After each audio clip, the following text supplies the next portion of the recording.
Pues ya estamos aquí de vuelta en el foro, seguimos en nuestro análisis en perspectiva sobre la visita del Papa.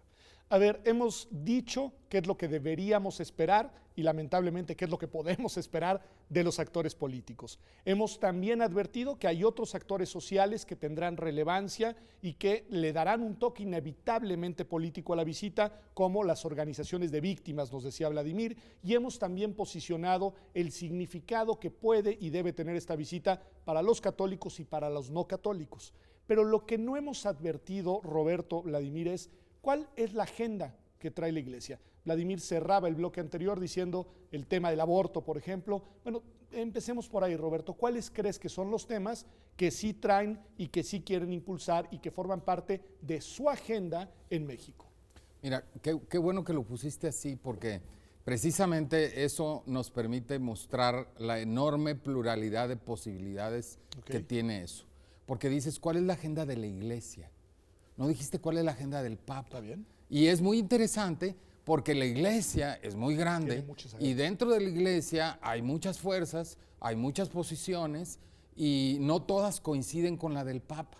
El Papa ciertamente trae su propia agenda y esa agenda no necesariamente coincide con la agenda del Arzobispo de México o con la de, no sé, el Arzobispo de Guadalajara, no necesariamente, a lo mejor sí.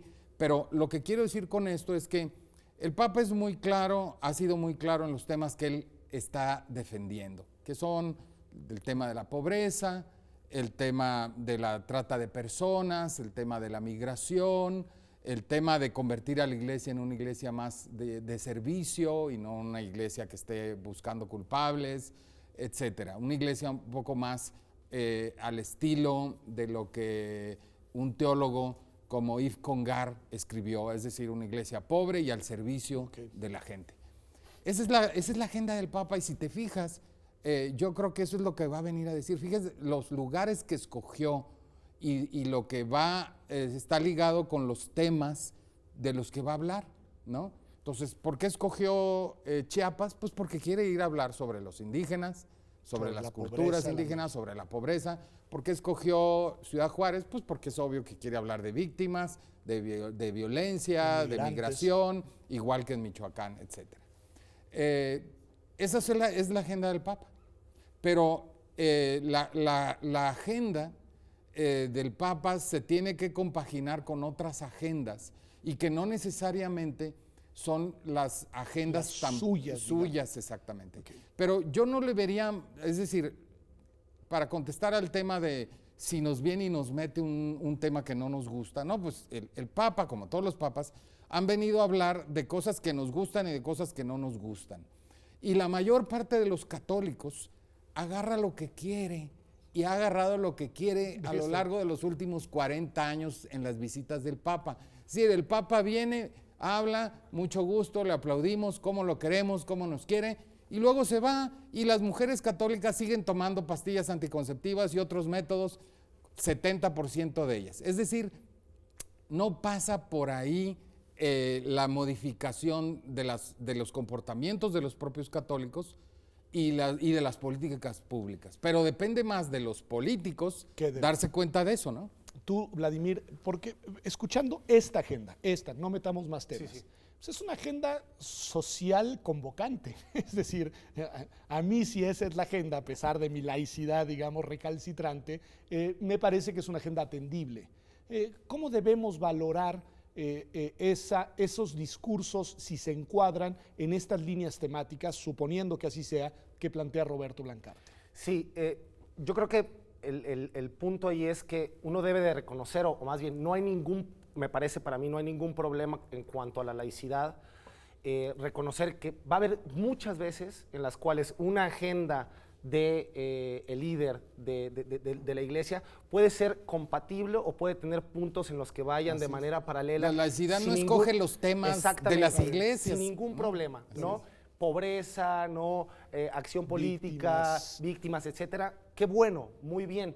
Pero justo ese es el punto en el que la laicidad debe, en mi opinión, debe permanecer como unos lentes que te permitan distinguir cuándo uno puede reconocer eso, porque se trata de un argumento compartido en cuanto a una posición de derechos humanos, una posición constitucional, una posición de respeto a las personas, y cuándo se tiene que mantener la perspectiva crítica para decir, bueno, ojo, no se trata de que esté bien o de que sea un tema relevante o de que nosotros lo apoyemos porque lo dice Francisco. Sí. O sea, no se Es trata relevante de en eso, sí porque mismo, y esa es una voz más en este discurso. Entonces ahí sí vamos a estar Yo lo pondría al revés, de una fíjate. pata. Yo lo pondría al revés.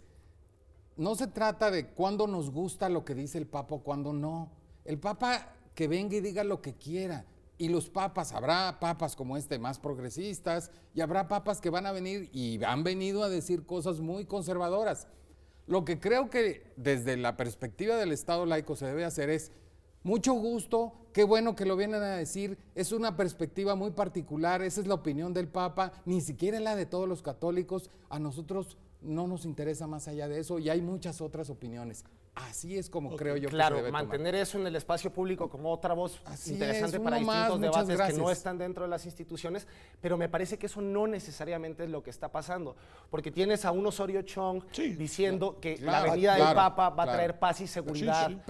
Pero lo que creo que no Como debemos de hacer es decir, este papa sí es el bueno y luego hay papas malos. No, eso desde nuestra perspectiva no nos debe de interesar. Sí, ¿no? yo coincido. El tema es que justo pareciera que las declaraciones de los gobernantes, la que ahí sí es política, donde ahí es hay un que tema de ponerlo. capitalizar políticamente, pareciera que va por otro lado. Totalmente de acuerdo. Déjenme colocarles solo los temas que a mí me preocupan, porque estos que mencionas, tiene razón Roberto, en sí mismos, lo dice muy bien Vladimir, son temas atendibles y lo importante es el significado y la utilización política que pueda hacerse de los mismos. Y podrían no ser atendibles y es lo mismo desde la perspectiva del Estado laico, ¿no? Ese es a lo que quiero ir, ¿no? Pero temas de agenda que a mí en lo personal siempre los veo que ahí aparecen y son los que creo que desde la perspectiva de la laicidad no podemos bajar la guardia. El tema de la educación religiosa en las escuelas, por ejemplo, Roberto. ¿Lo traen, no lo traen? ¿Es un tema de este Papa? ¿No lo ves? Es decir, yo no creo que sea un tema específico de preocupación particular de este Papa. Pero si lo viene a decir, ni siquiera sería, digamos, ni siquiera desentonaría respecto a lo que ha dicho la Iglesia desde hace muchas décadas. Y eso no nos debe de preocupar, porque bueno, pues es la posición de ellos. Y la posición del Estado laico mexicano siempre ha sido otra, que la escuela pública debe ser laica. Y punto. ¿No? Sí, a mí me preocuparía un poco más aquello que pudiera traspasar lo enteramente formal. Bueno, en lo formal es una visita pastoral. Más allá de lo formal, esto va a tener usos políticos, capitalización política por parte de gobernantes, legitimidad, cosas que sí chocan con la laicidad. A mí me parece que sí.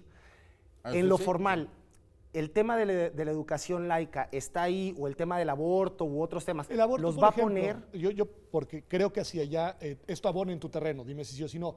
La iniciativa coincidente del gobernador de Veracruz para sumarse a las constituciones que protegen la vida desde la concepción hasta la muerte natural, hace algunos días.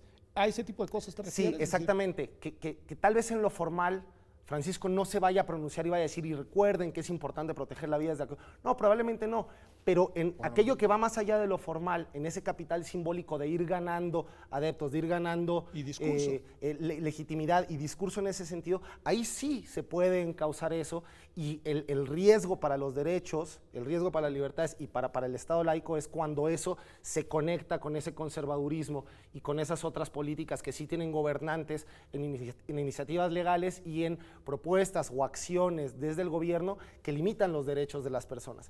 Y yo creo que eso es un riesgo que está ahí, pero además me parece obvio ya en distintos casos, ¿no? Sí, yo estoy de acuerdo, pero creo que hay que distinguir aquí de qué estamos hablando. Fíjense, este es un papa que declaró que durante este año, que es el año de la misericordia, están perdonadas todas las mujeres que han abortado. Por lo tanto, está bajándole a ese tema, no le preocupa. Y por el otro lado tenemos un gobernador como el de Veracruz, que ya le dedicó, ya le consagró el Estado al Sagrado Corazón de Jesús y a la Virgen, lo cual quiere decir que en realidad el gobernador es más papista que el Papa. Sí. El problema no es el Papa, el problema es el gobernador. El problema del Estado laico y de nosotros como ciudadanos es ese gobernador. Ese es el punto. No el Papa. Sin El duda, Papa, pues el Papa incluso hasta le ha bajado al punto, ¿no? Es decir, no creo que esté a favor del aborto, ni mucho menos. Pero no es el tema que más le preocupa y eso él lo ha hecho muy claro, ¿no? Claro, y tal vez lo que sería muy interesante para el tema de la laicidad es ir a esos casos de frontera en los cuales uno se puede preguntar, bueno, ¿acá se afecta la laicidad o no se afecta la laicidad? Que haya una visita papal afecta la laicidad, no necesariamente. Que los gobernadores hagan esto, eso sí afecta la laicidad. Un tema del que eres experto, Vladimir, que es otro tema de los que me preocupa porque siempre están en la agenda, que es el de la presencia o la exigencia de contar con espacios en los medios de comunicación por parte de la Iglesia. Y tú que eres además un defensor de la libertad de expresión, de que todas las voces se escuchen, ¿qué sucede por ahí? ¿El tema está, en fin? Sí, definitivamente está, y creo que además sabemos que para la Iglesia Católica el tema de tener presencia en los medios, de lograr concesiones para medios que tengan esa perspectiva ha sido siempre relevante. ¿Esto necesariamente lesiona la laicidad o no? Dependía, o sea, tenemos que ver en qué casos.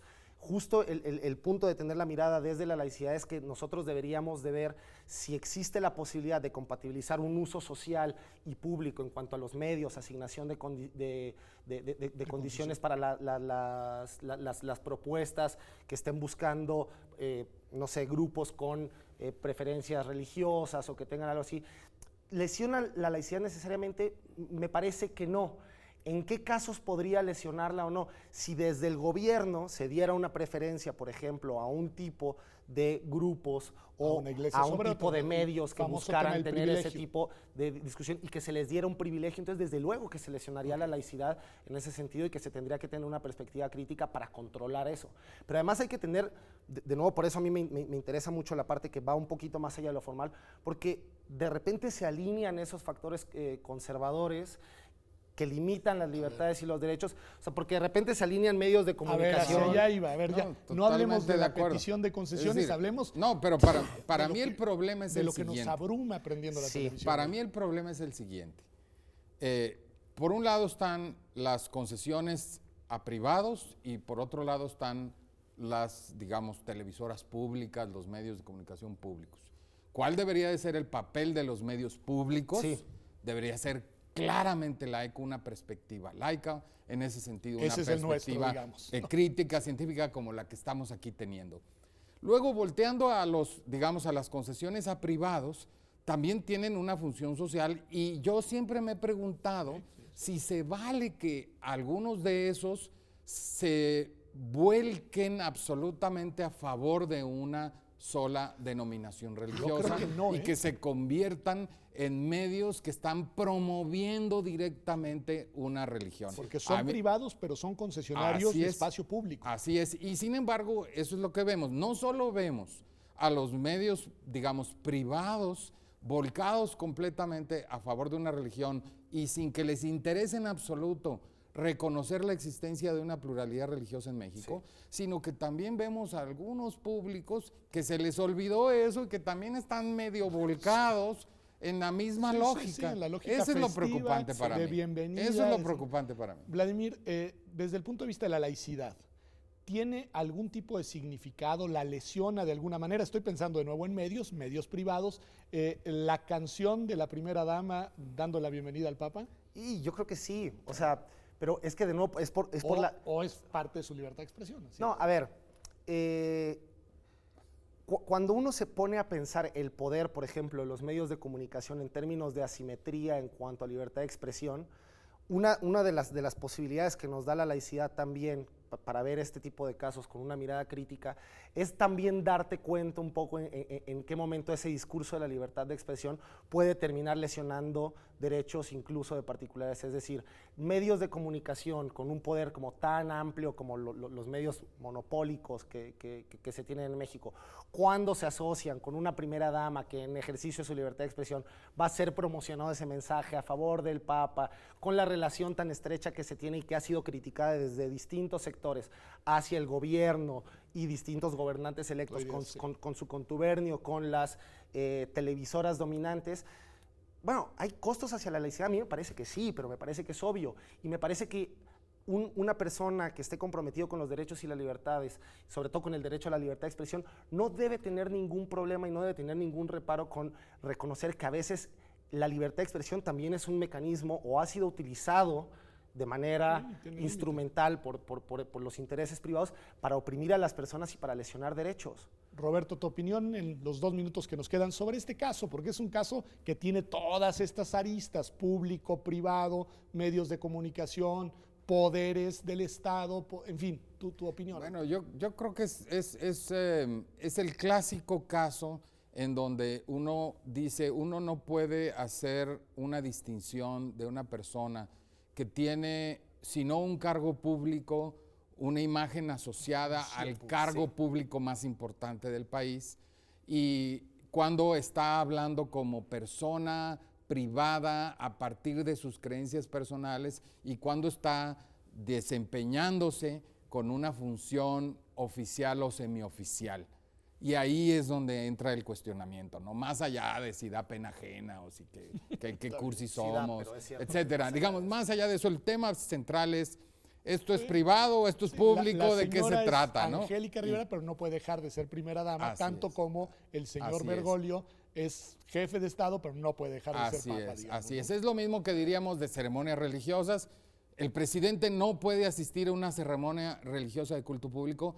Yo diría, ahora sí, ni siquiera porque es domingo y porque es su día libre, no, porque él sigue siendo el presidente, la verdad, ante la mirada de todo el mundo. Y eso tienen que cuidarlo mucho. Pues muchas gracias a los dos. Lo único que lamento es que el tiempo ha volado, pero pues el tema va a dar mucho de qué hablar en las próximas semanas y espero que le estemos dando seguimiento. Se nos fue el tema de los recursos públicos en la visita y los...